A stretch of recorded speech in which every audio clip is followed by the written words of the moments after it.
Okay, certain things I want to point out that I was doing here. In the beginning, when I was doing a lot of the open string licks, I started incorporating some double stops. For me, well, starting off with some of those ideas we talked about before, but using some more traditional sort of blues kind of ideas.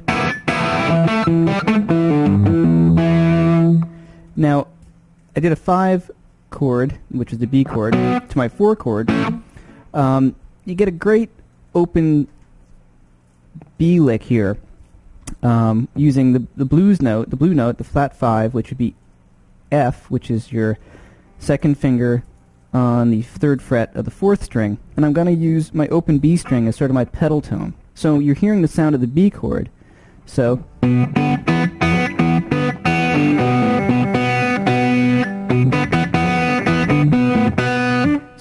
my thumb is getting the low string, the 5th string, which is B, and I'm going to change with my thumb to the open D, and I'm going to go to the E note on the same string, 2nd fret, 3rd fret, which is the F, and all along here, my ring finger, because I'm holding my pick, I find it easier to use my ring finger, is going to get my B string.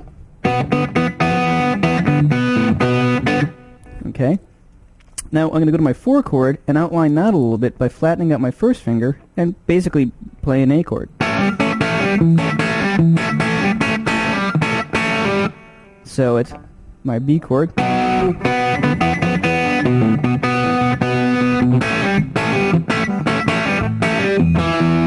my 1 chord.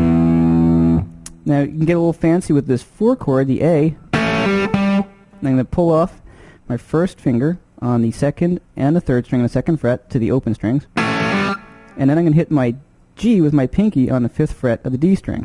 Sort of a cool country lick. Okay, so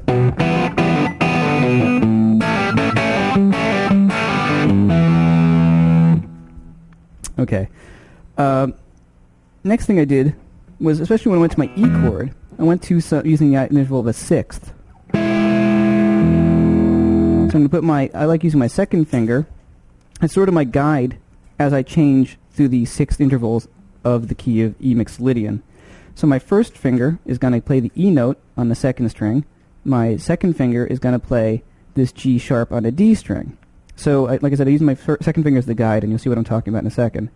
So I'm going to go 1st finger in the 5th fret, 2nd finger 6th fret of the D string. My 2nd finger moves up a half step. My 3rd finger comes down to the B string again on the 7th fret. And I'm going to slide that up a whole step.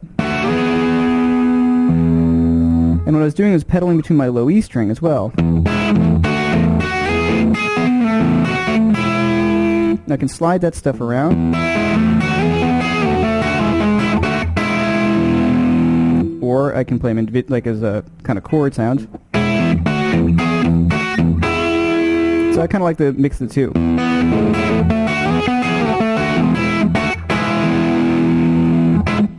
You can do that on all the chords, but I think it sounds nice to do it on the E. It brings it back to a real kind of homey sound. You know what I mean? Like really warm and familiar.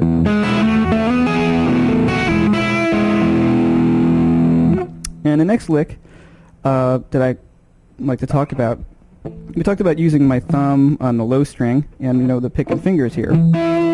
What I did here is I kind of extended that idea into more of a lick. I'm thinking of a dominant 7th chord, E7 in this case, and a dominant pentatonic scale. To make that simpler, it's 12th fret on the D string, that's D, to the E on the 14th fret, same string, and I go to the G string on the 13th fret, 14th fret with my 3rd finger. I'm going to play the B on the 12th fret of the 2nd string, C sharp on the 14th fret, and then I go up to the 15th fret with my pinky.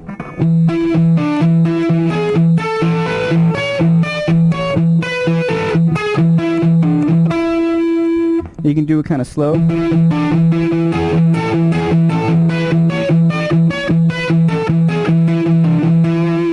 And what you can do, which I didn't do there, is you can kind of double time it.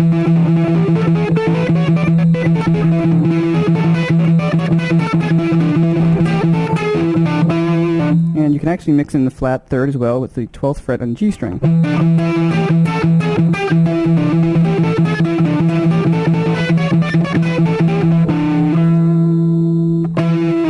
You can use that lick on actually any of the chords. 5, 4,